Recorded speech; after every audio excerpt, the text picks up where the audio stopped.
Welcome to the deep dive. Today, we're plunging into the really bustling world of the global finance and accounting software market. Think of it as, well, exploring the digital backbone of finance, the systems that keep businesses ticking along smoothly, transparently, from the smallest startup right up to huge multinationals. So our mission for this deep dive is basically to unpack the significant growth we're seeing, the key revenue figures, and the strategic shifts shaping this really dynamic software ecosystem, rolling all the way out to 2033. And let me tell you, the global picture is pretty transformative. I mean, this market, just under $20 billion in 2021. That's projected to hit over $27 billion by 2025. And get this, it's ultimately expected to reach a, staggering $51 billion by 2033. That's growing at a really robust compound annual growth rate, or CAGR, of over 8%. 8.142% to be exact. Yeah, that's some serious growth. And what's fueling this incredible expansion, it's multifaceted, really. We're talking everything from, traditional ERP systems, general ledger software, to more specialized tools. Things like treasury management, advanced financial planning, and analysis FP&A, and automated compliance solutions. This whole landscape is being pushed forward by, increasing digitization across pretty much every industry you can think of. Plus, the massive shift to cloud-based solutions, and of course, those ever-present, ever-growing regulatory demands, for accuracy and compliance and financial reporting. All these things together are creating this huge, undeniable push for better, more efficient financial software. It's helping businesses navigate what's frankly an increasingly complex global economy. Okay, right. Let's unpack that then. Let's drill down into the regions, maybe kick things off with North America. This region really stands out, doesn't it? One of the leading forces in this booming market. So in 2021, North America accounted for, over $7.2 billion, and that's projected to climb to nearly $10 billion by 2025, and expected to hit a massive $17.5 billion, almost $17.6 billion by 2033, growing at a CAGR of just over 7.6%. That's right. And when you break that down further, you see, significant concentration there. The United States, for instance, it accounts for the lion's share, generated over $5.9 billion back in 2021, and it's on track to reach more than $14.16 billion actually by 2033. That really reflects a mature market, but one that's constantly innovating, constantly upgrading its financial infrastructure. And Canada and Mexico, they also play really significant roles. Canada is expected to nearly triple its market size by 2033. That really shows a strong drive towards modernizing financial ops, especially, I think, in those mid-sized businesses looking for scalable cloud solutions. Mexico's showing steady growth, too, around 7.8% CAGR. So what does this tell you about the digital transformation happening across North America? It sort of feels like it's less about just getting the software now and maybe more about optimizing it, deeper integration, wouldn't you say? Absolutely. That's a great point. In North America, the shift isn't just about, adopting software anymore. It's about leveraging those advanced capabilities.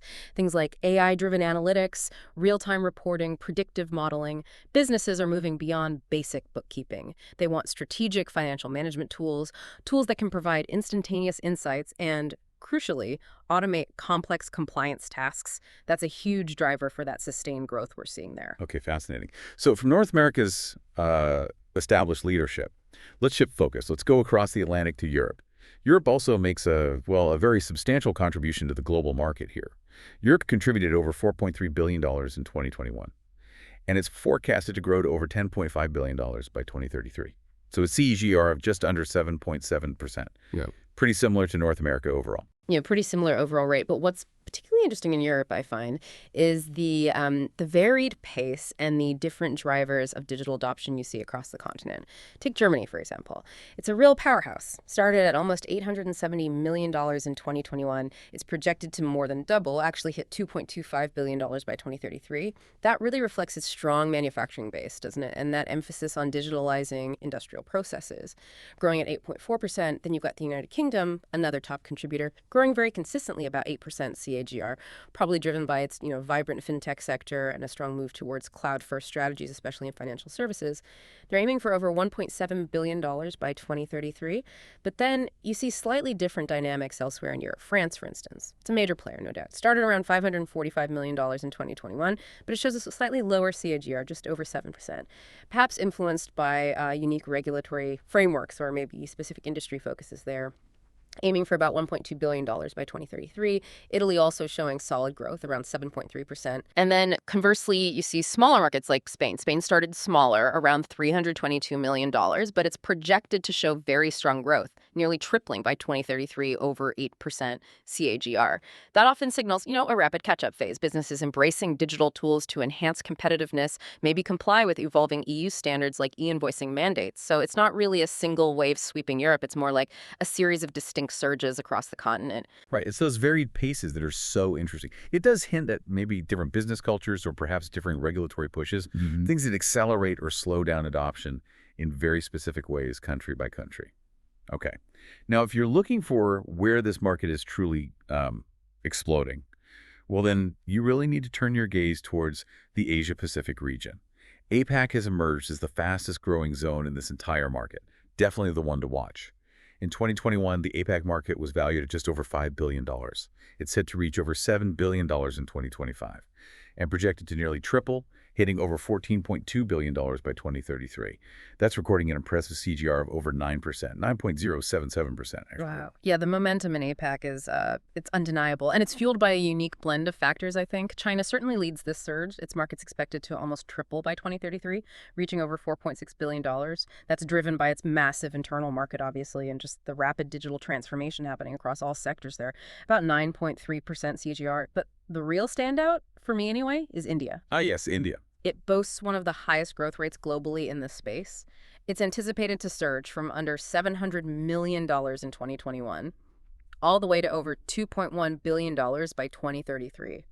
That's an incredible CAGR of nearly 10%, 9.966%. Almost 10%. What's behind that specifically in India? Well, it's not just general digital adoption. India's growth seems to reflect a surge in venture capital funding for tech startups. Those startups demand agile, scalable financial tools right from day one. And that's coupled with government initiatives, things promoting digital payments and GST compliance, which absolutely necessitates robust software. Beyond China and India, you've got Japan, South Korea, Australia, all showing strong, consistent growth too. CI is between roughly 7.8 and 8.4%. That reflects their advanced economy's continuous investment in efficient financial operations. And don't forget Singapore. Right, Singapore. Growing really strongly too, over 9.4% CAGR, from about $165 million to nearly $500 million by 2033. This explosive growth across APAC, it's deeply connected to the region's increasing digital maturity, widespread cloud adoption, and often a strong mobile-first approach to business. It really sounds like the Asia-Pacific region isn't just, adopting technology, but innovating rapidly and doing it on a massive scale. Yeah. Okay. So beyond these established powerhouses, North America, Europe, APAC, we're seeing significant emerging growth too, aren't we? In financial software adoption in places like South America, the Middle East, and Africa. These feel like genuinely exciting new digital frontiers. Let's maybe start with South America. In South America, the market saw just under $1.3 billion in 2021. That's expected to hit over $1.7 billion by 2025 and forecasted to reach more than $3.3 billion, nearly $3.4 billion by 2033. That's a strong CAGR of over 8.4%. That's right, 8.435%. And Brazil really stands out as the largest market there. It's projected to more than double by 2033, hitting almost $1.5 billion, driven by its large economy, obviously, and a growing need for more sophisticated financial management as businesses mature. About 8.3% growth there. But what's particularly noteworthy, I think, is Argentina and Chile. Oh, yeah. They're seeing incredibly strong growth rates. Argentina over 9% CAGR, Chile over 8.7%. That indicates a really rapid move towards digital solutions in those economies as well. Very dynamic. Okay, moving then to the Middle East. We're seeing steady expansion there too, right? The region's set to grow from just under $1.2 billion in 2021 to over $3 billion by 2033. That posts a solid CAGR of over 8.3%. Yes, 8.305%.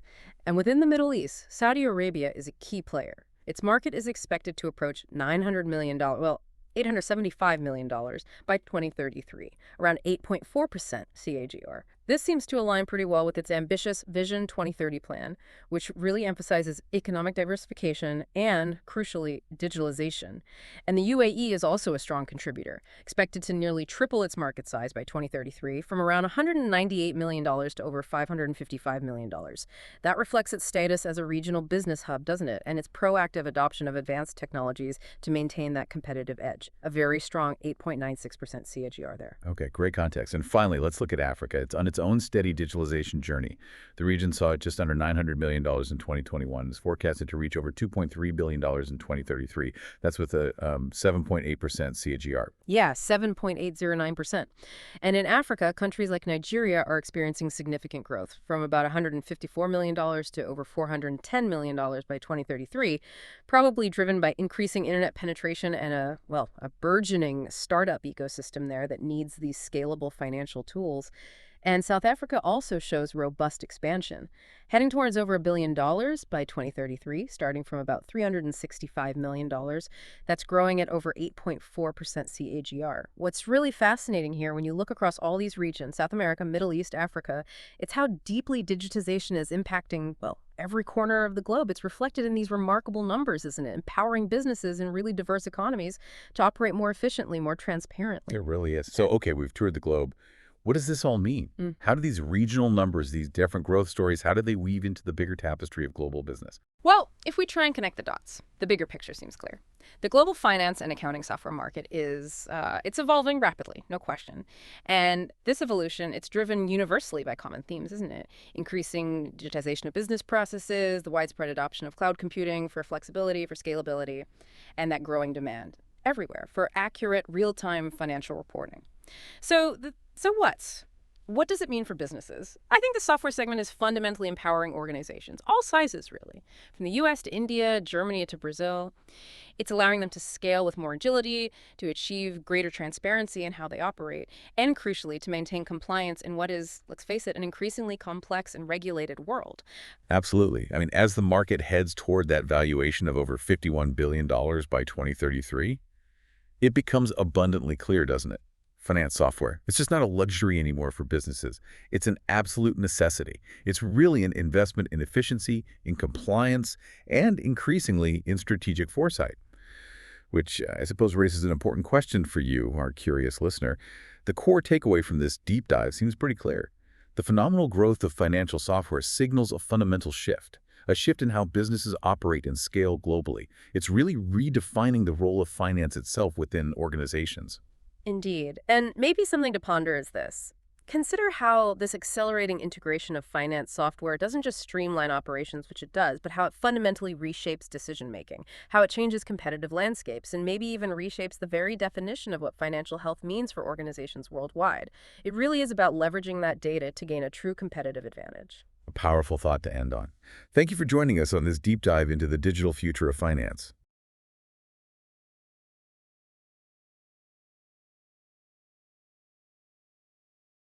Welcome to the Deep Dive. Today, we're plunging into the really dynamic world of finance and accounting software. It's definitely evolving fast. Absolutely.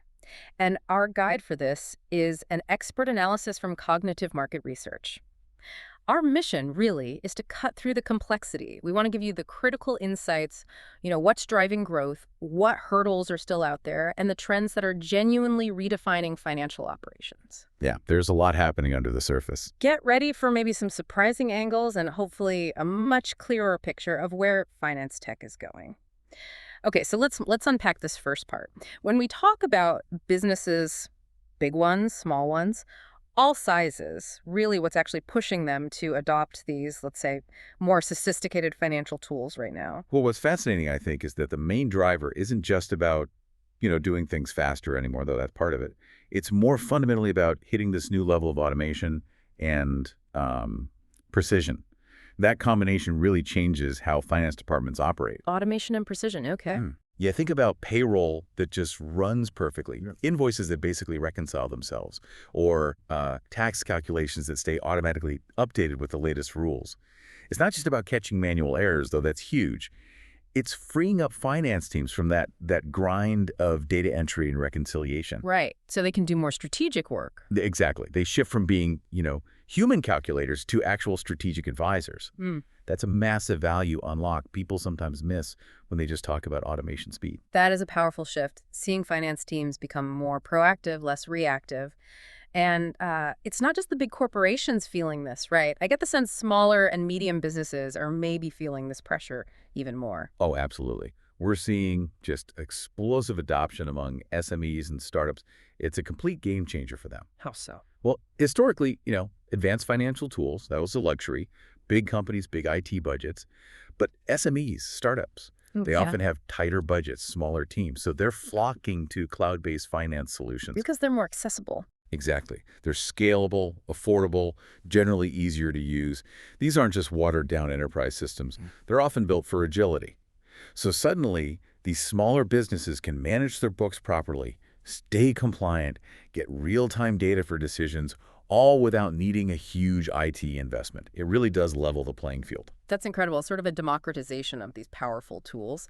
Okay, so thinking about the platforms themselves, are they just like fancy digital ledgers now, or has their core capability fundamentally changed? What are these newer technologies actually letting them do? Yeah, that brings us to a really key point.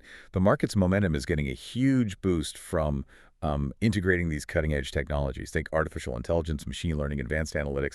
When you weave those into finance platforms, they stop being just record keepers. They become predictive. Predictive, like forecasting. More than that, imagine AI scanning years of transactions in seconds, spotting anomalies, potential fraud, things a human might completely miss, or automatically reforecasting cash flow based on real-time market changes. It's turning finance software from basic bookkeeping into a genuine strategic asset for the C-suite. Okay, so we've got these powerful drivers pushing businesses forward. But, you know, any big change like this runs into obstacles, all right? It's not all smooth sailing. Definitely not. What are the major roadblocks businesses are still hitting when they think about adopting these systems? Well, an immediate one, and this is crucial, is data privacy and security. It's a huge concern. I mean, finance software handles the most sensitive information a company has. Naturally, that makes it a prime target for cyber attacks. Right, the stakes are incredibly high. Exactly. So worries about unauthorized access, maybe weak encryption, actual data breaches. It's not just paranoia. It's a real threat. It can cause massive financial damage, reputational damage. So that hesitation is real, especially in industries like finance or healthcare, with really strict compliance rules. They need proactive security, not just reactive. Yeah, makes sense. And beyond security, there's often that very practical hurdle, the elephant in the room for many, just the cost of it all. Indeed. That's the second major roadblock. Yeah. The high cost of implementation and then the ongoing subscriptions. Sure, digital software almost always saves money long-term through efficiency gains, fewer errors, all that. But the upfront investment, installation, customization, which can be significant, then training staff, ongoing maintenance, It can be prohibitive. especially for some businesses, particularly for businesses maybe in developing economies or ones that just don't have a lot of existing tech infrastructure. That initial cost can feel like too big a mountain to climb, even if they see the potential ROI down the road. And it's easy to focus just on the tech, isn't it? But sometimes the biggest challenge isn't the software itself, it's the people using it, the human element. How does that play in? Yeah, this raises a really important point about, organizational inertia, the human side of change.